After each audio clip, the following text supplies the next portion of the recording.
Once upon a time in Israel, there lived a young man named David.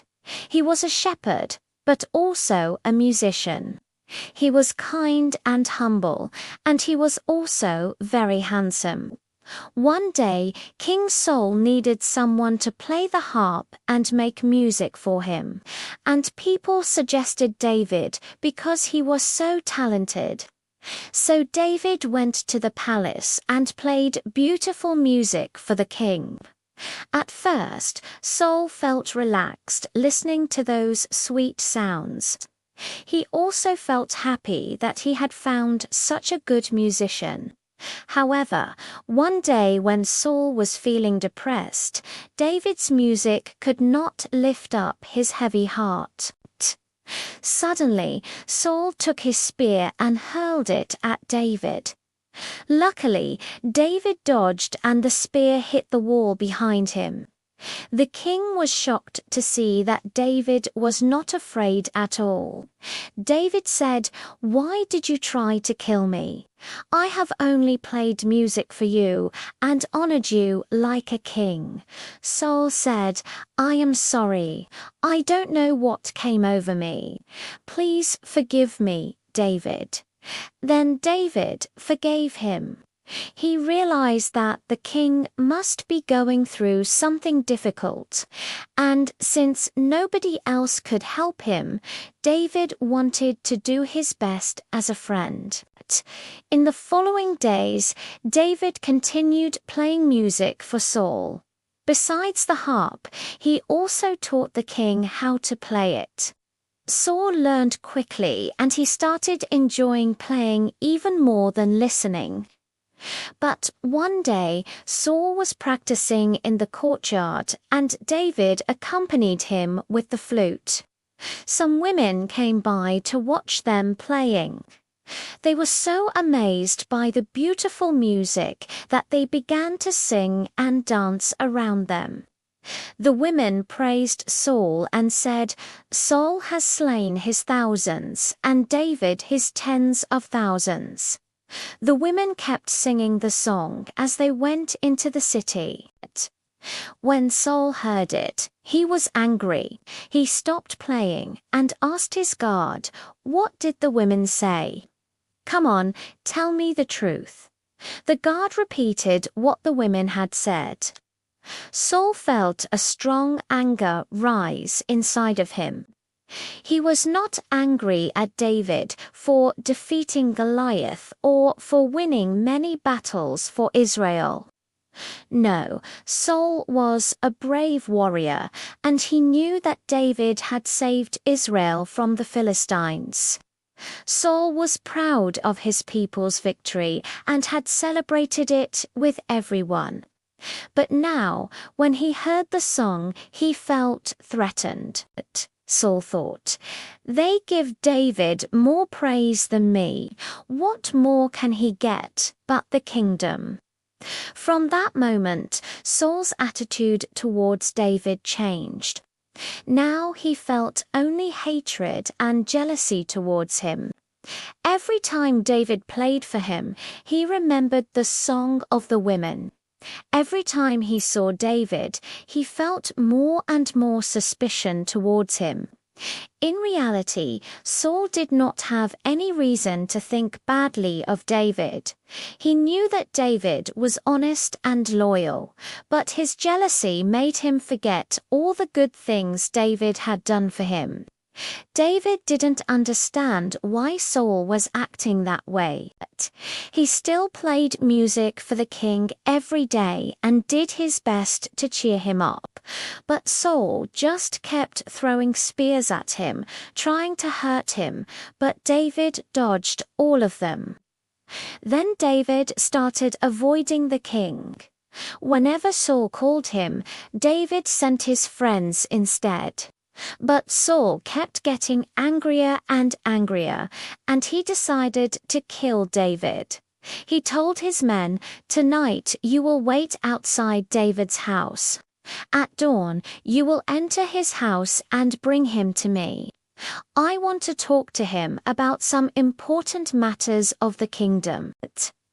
The men waited outside all night, and when the sky was filled with light, they went to David's house. David's wife opened the door and was surprised to see armed men. She asked them, "Why are you here?" The men answered, "We are here to see David." She understood that her father wanted to kill her husband, so she said, "Oh, he is sleeping. You can go back and tell my father that David is not feeling well. He cannot come today." The men agreed and returned to the king. "David is sick," they said. Saul felt suspicious, but he did not want to admit it. He told them, "Very well, I will go to see him."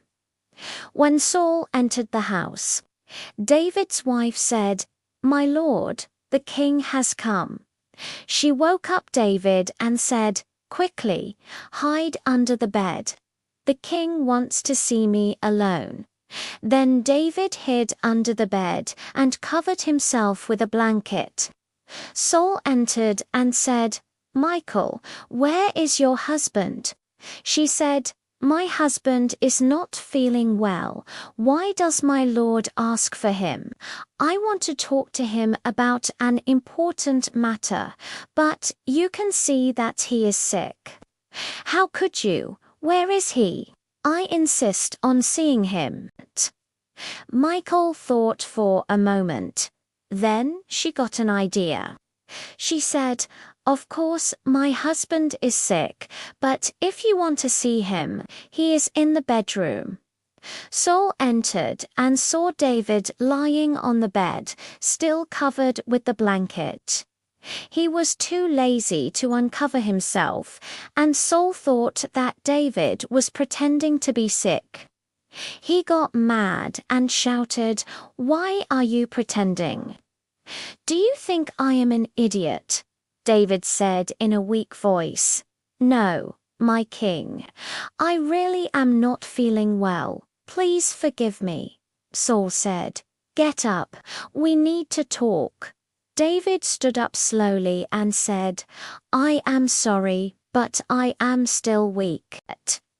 He tried to walk, but fell to the floor. Saul thought, "I don't think he's faking this. Maybe he is really ill." He told the servants, "Take him to his house. Let him rest and recover." Then Saul returned to his palace. At night, David went to the prophet Samuel and told him everything. Samuel advised him to stay with him until Saul stopped chasing him. Meanwhile, King Saul sought help from a medium to tell him what had happened to David, and when the medium mentioned David's name, Saul hated him even more. Then David had to leave Samuel's house and go into the desert. There, he met Jonathan and told him about everything.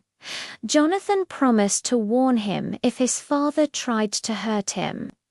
However, the next morning, when Jonathan went to the royal court, Saul asked him, "Why hasn't David come? Come on, I want to talk to him." Jonathan said, "He asked me to let him rest a few more days. He is still not feeling well."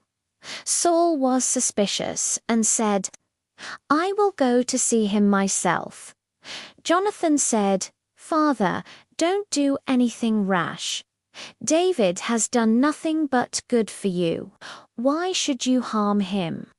Saul insisted on going to David's house. And when Jonathan saw that his father was determined to find David, he went after him, hoping to convince him to turn back. Meanwhile, David heard that the king was coming and went to meet him in the desert. Saul greeted him and said, "You pretended to be sick yesterday and fooled me, but I am here to apologize.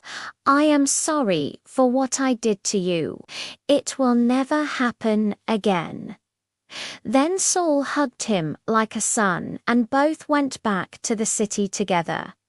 However, Saul was not able to control his jealousy. Soon he started thinking badly of David again. Then one day he summoned him to the royal court. David went to the king and bowed before him. Saul looked at him and said, "As long as David lives, neither you nor your kingdom will be safe." He took his spear and threw it at David. This time, David ran away and did not stop until he reached Samuel's house. That night, Saul called Jonathan and asked, "Why hasn't David come? Come on, tell me the truth. Did you send him away?" Jonathan replied, "He asked to visit his family." Then Saul grew furious. "Don't you know he will take the kingdom from you? As long as David lives, neither you nor your kingdom will be safe." And Saul hurled his spear at Jonathan, his own son.